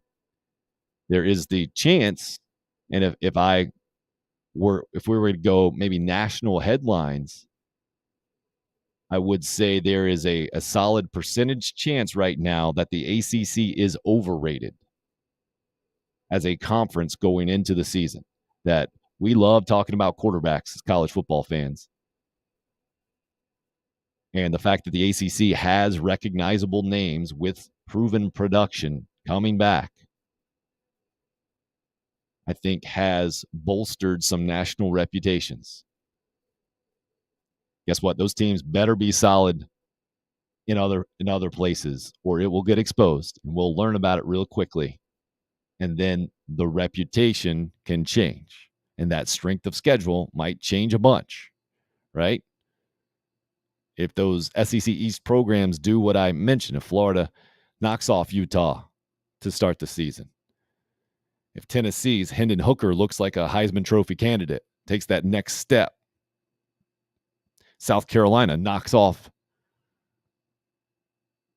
Arkansas in week 2, then the SEC East is clearly going to be much better than we think it is. And that strength of schedule for Georgia goes from 94 way up into the probably 60s, 50s, even higher real quick.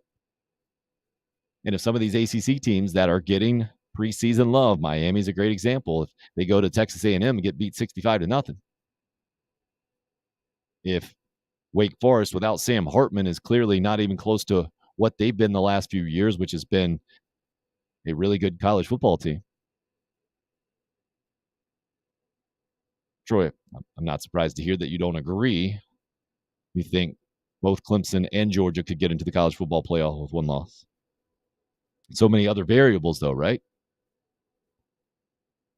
That's the That's the really fun part about this time of year too, to see what people's buttons are, the hot buttons. And I understand that's an easy one for Clemson fans, and it's an earned one as well. That's part of why college football is so unique. It's not fair at all.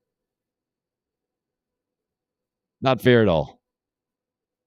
Some programs can lose one, automatically still be in the college football playoff discussion. Other programs can lose none and not make it to the college football playoff. Track record, eye test, all these like nebulous ideas. But they do factor in college football. Part of the reason I love it really is because it's not as cut and dry, not as black and white. And I get those that take it to the extreme, in my opinion, and say, well, if you get a 12-team playoff, it's going to be like the NFL, and you don't want that in college football. I don't go that far. I still think it's still going to be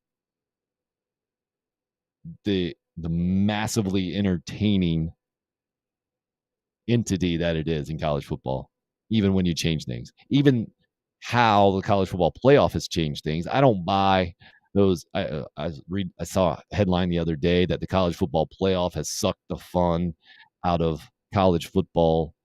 And if you're not going to be involved in that thing, then people aren't interested in the whole deal. I don't think that's true. I don't think that's true at all.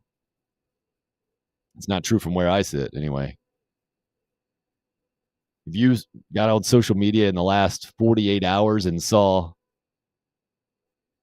Williams-Brice Stadium and their new LED lights in tune with the music and an intro and a sandstorm and the whole thing, and you're saying, oh, well, you're not going to get to the college football playoff, so I'm not going to be excited about this, then you're never a college football fan to begin with. It's never been about your team has to be in the national championship conversation for you to be interested. If it's been that, then you're just a fan of winning, not a football fan. It has changed things for sure to some degree, but in my opinion, for the better in a lot of ways. You could make the same criticism of the BCS, right? If you're not going to be one of the top two from the computer ranking standpoint, then why are you interested? Just because there's an extra round now, there's one extra game that has shifted that's sucked the entire fun of college football out for you. I can't identify with that. There's too much beauty in college football, like Cody talked about. There's always a huge upset. To me, I'd take it a step further. There's always a huge Saturday of upsets. And we never see it coming. Never. Most of the time, we hype up the games on paper. A weekend on paper that looks really good. And a lot of times you get well-played games there, but most of the time the favorite wins those suckers. It's those Saturdays that we don't expect, that are under the radar, that you say, why is college game day there? Oh, what a stinker of a Saturday. But that can sneak up on us when Purdue can beat Ohio State. You can go multiple examples, right? Pick out your favorite. That one sticks out to me, though, from a couple of years ago. Rondale Moore just going nuts. And then now you get some of these other examples. We're getting some of these, especially early season ones, man. Oregon and Georgia on paper. Notre Dame, Ohio State. Utah, Florida to start. Going to be fantastic. They don't have to live up to the hype for me to be excited about them. Right? Just the fact that we're getting some of those matchups moving in the right direction. College football. I get it. If you're worried that the conference realignment and the whole thing, Southern Cal, UCLA, leaving the Pac-10, regional rivalries getting thrown out the window. But less non-conference cupcake games, I think. We're seeing that trend right? Those things are being weeded out. Fortunately, the future looks like we're going to have a lot less of those, and that will give us more good games in college football, more good matchups. I mean, the fact that we're talking about it today and that Clemson's strength of schedule is what, almost 40 spots higher, 35 spots higher than Clemson, than Georgia's. That's a different type of college football. It does go in cycles, man. The fact that the SEC's held on to a dominant number one place in college football as long as it has been not shocking, massively impressive, right? And the Big Ten's coming. But so is Oklahoma and Texas to the SEC. So what happens next in major college sports, to me, is the real fascinating move. Because with the ACC sitting where it is, very much, I think, like wobbly, shaky foundation. What happens next, man? You able to finally get Notre Dame in the fold and then you're good? You're stabilized instantly? I don't think anybody sees that happening. And if Notre Dame tips to another conference, then the ACC is that much weaker. They get rid of that 5 games a year against Notre Dame, ACC opponents. And I could see that thing we get a power 2 real quick. And that's what college football becomes. And then it's an entirely different game. Like it's not already, right? Name, image, likeness, and transfer portal. UCLA and Southern Cal in the Big Ten, already things have changed so much. And yet, here we are, August 25th. And I don't know if I've ever been more excited for college football season in a lot of ways. Same handful of teams at the top of the standings, right? Preseason rankings. Yet that's not keeping my enthusiasm down at all. Not a perfect system. Maybe on the cusp of expanding this thing back to 12. Maybe, look, it seems like that's the narrative, right? Alabama getting almost 50 more votes for first place in the country than anybody else. They didn't win the national championship last year, at least. Florida still Florida almost beat them last year. Auburn had a chance to beat them last year. Auburn wants to get rid of its coach. Florida already did. Is this the year that those ACC quarterbacks will step up? I'm looking at the national rankings again now. NC State up at 13, Clemson at 4, right behind NC State. Pitt right there as well.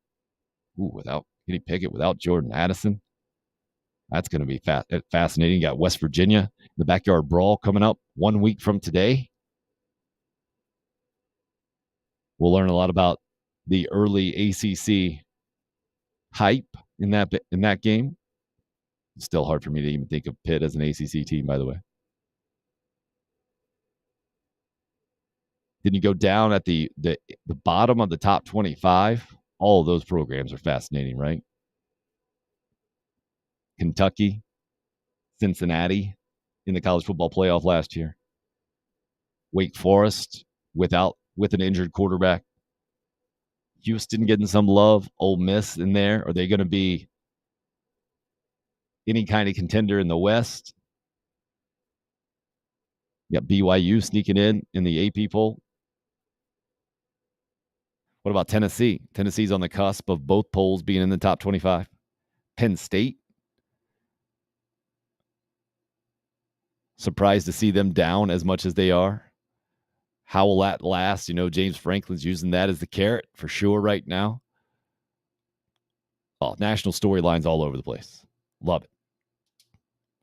Good luck with that, Chris. Says he's got to do some actual work now. Have a good one, Go Cox. Appreciate it, Chris. Thanks for all the interactions again.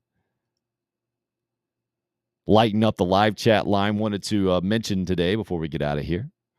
Braves sweeping the Pirates, pounding them 14-2 yesterday. Now a game and a half back in the big leagues of the Mets in the NL East. Outside of that, the golf mess. Did you guys see that? What is going on? To me, it comes across as so... What's the opposite of transparent? So shady that Tiger Woods and Rory McIlroy have been talking about all this loyalty to the PGA, and they were working in conjunction with the PGA on this TGL thing, this virtual golf league that just happens to have 3-man teams and going to be in prime time and the whole thing. I put it out on Twitter yesterday. Like,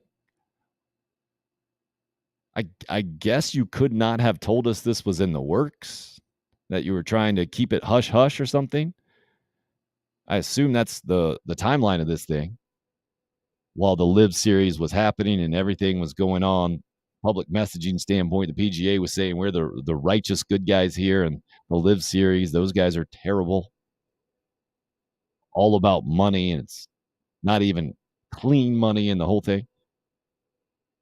Well, I would respect Tiger and Rory much more if they had said something to the effect of, we're also partners with the PGA. We've got something else in the works kind of deal.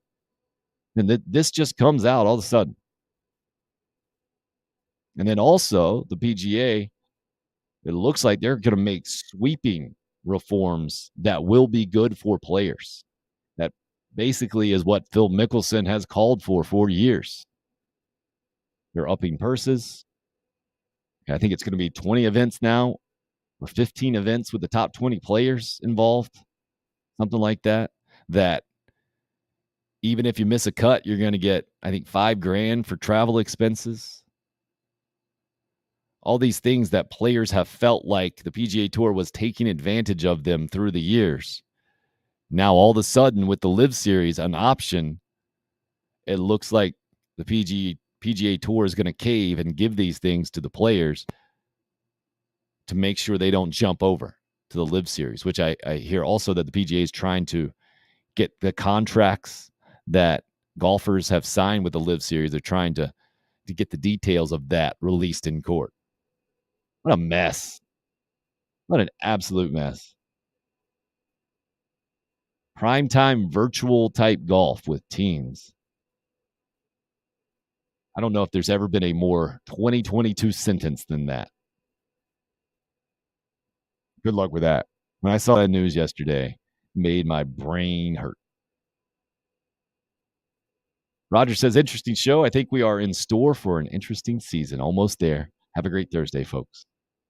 No doubt about it. Single-digit days away from kickoff. I think there are injury rumors out there as well that I have specifically avoided from the Gamecock football standpoint.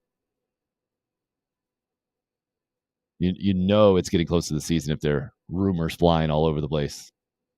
Stuff like that. Not surprising. Happens every year. We'll see what comes to be the truth or not. Jason calling for a third hour. Not going to happen today, Jason. You can go back and watch the first hour if you didn't catch that. You can go back and watch previous shows as well. Segments of shows. Do all that on the YouTube channel. If you're a podcast person, all those things are archived all over the place. I think we're going to get up on Pandora and Stitcher a little later today.